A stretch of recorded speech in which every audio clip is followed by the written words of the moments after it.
Ladies and gentlemen, welcome back to the analysis of YOLENO TV. I hope you're well from wherever you're watching this channel. Now, from the footages that are surfacing, ladies and gentlemen, there is mass protest that was headed towards the central police station. So based on videos that I've seen, today, thousands of Nairobians, let's just say Kenyans, responded to this call for the 25th June protest.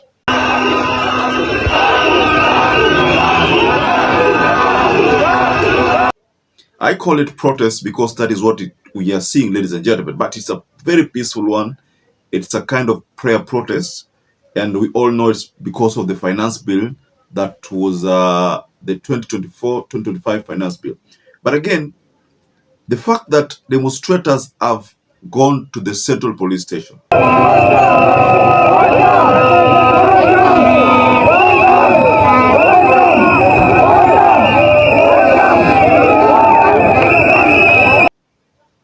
Again, that is an indication that they are sending a very strong message to the police.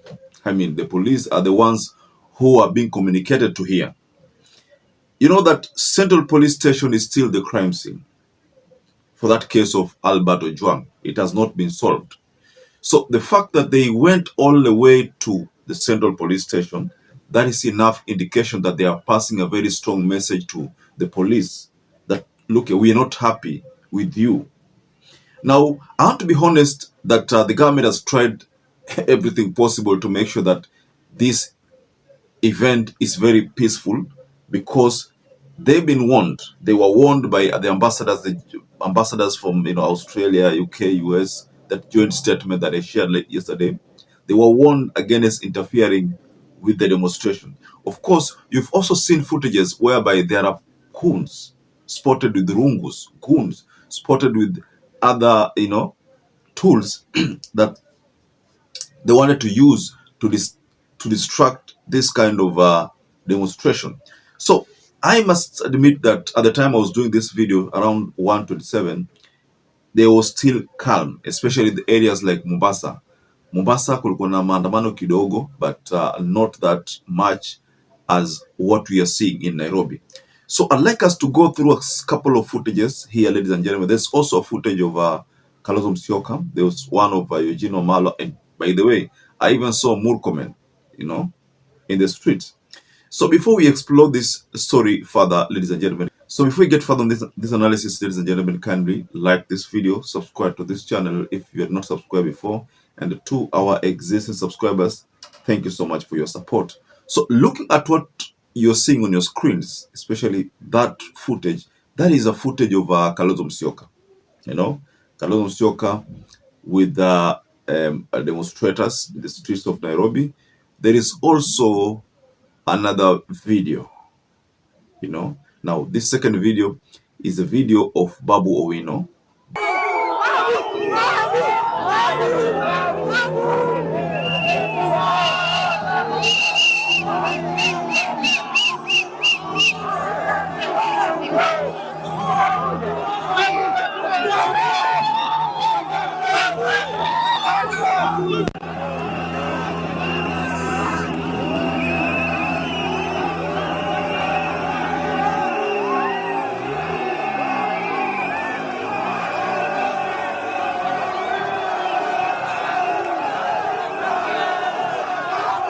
BABU OWINO being escorted, and you can see people there have lifted BABU OWINO, and just look at that picture.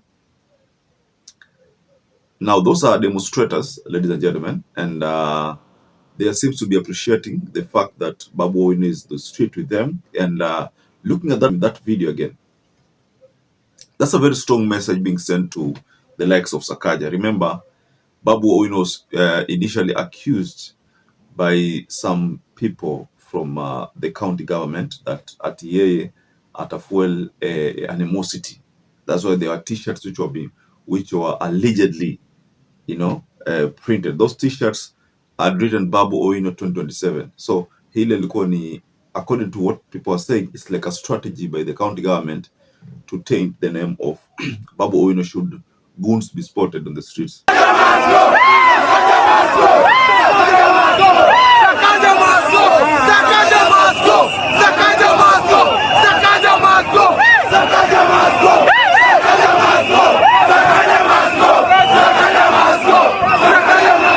Now again, that other picture, a video, just check that video. That is a video of Maraga. Now Maraga is in the streets of Nairobi again, and you can see with the demonstrators. I've seen even Okiam that I've seen so many political bigwigs.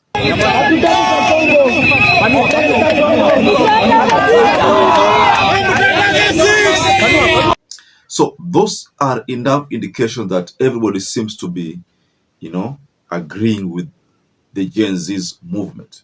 You see, the only part I've not seen is the part where government officials are also on the street. Of course, I saw one video where Murkomen was seen on the streets, but I'm going to share another video. We're going to do another video of Murkomen and Kanja. They were also seen on the streets. So what this whole thing tells us, ladies and gentlemen, is that leo watu wameamua, and the police seems to have, given up the fight. Could you say they've given up the fight? Because usually such kind of things huwa tunaonaga tear gas inarushwa. Like for instance, here video whereby they have gone to the Central Police Station. We would have seen things like tear gas, but you see, very calm. So that's a very strong message that the police are feeling guilty right now. They are guilt conscious. Explains why they had to, to exercise some restraint. Otherwise, pale kuna tear gas, na anytime tear gas inarushwa, huo mess inaanzaga hapo. Tear gas. So let me take you through a couple of reactions people tweeted. Like for instance, I will take you to Coletta Aluda. And she says, protesters storms Central Police Station, Nairobi, says they want to see the killing walls of police cell. Okay. Someone by the name Godi. Oh no, Godi has shared something here. Well, I'm seeing a content creator by the name Cobra Mbuchi distributing refreshments to police officers at Nairobi, Green Park, and Central Police Station. So this is a bit different. Now let's go through this. Oh, there's another one from Kavuli M. Bernard. Kavuli M. Bernard, I think he was one of those people who was abducted some months ago. So he has shared something here. Bernard Kavuli has shared something here. We are outside police station. Okay.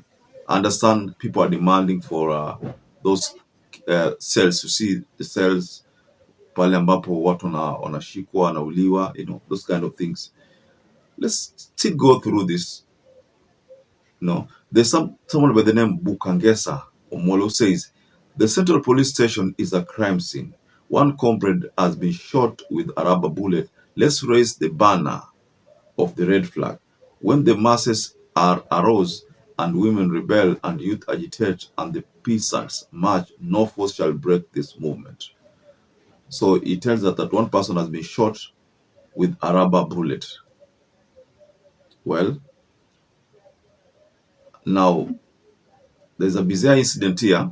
Earlier on when I started doing that in analysis, tear gas had not been shown. But if you look at this picture again, Kenya Daily Online, there's a picture. Police provoke peaceful protesters by firing tear gas as crowds try to reach Central Police Station, the site where blogger Albert Ojwang died in custody. So tear gas imeanza hapo. Yeah, hiyo ni tear gas imeanza. Okay. Police fired tear gas to disperse protesters attempting to access Central Police Station where blogger Albert Ojwang died in custody. So in very few words, ladies and gentlemen, what this tells us is that demonstrators were targeting the Central Police Station. I mean, because they could not access Parliament was barricaded, they had to target Central Police Station. But of course, Central Police Station, again, accessing it, going beyond that gate is not easy. But that is their target, ladies and gentlemen. So tear gas has been thrown there. And I think there's going to be some mayhem, some helter-skelter. But I think it is a bit peaceful today. So So, ladies and gentlemen, allow me to rest my case there, but just go below in the comment section and tell us what you think about this strategy of invading the Central Police Station.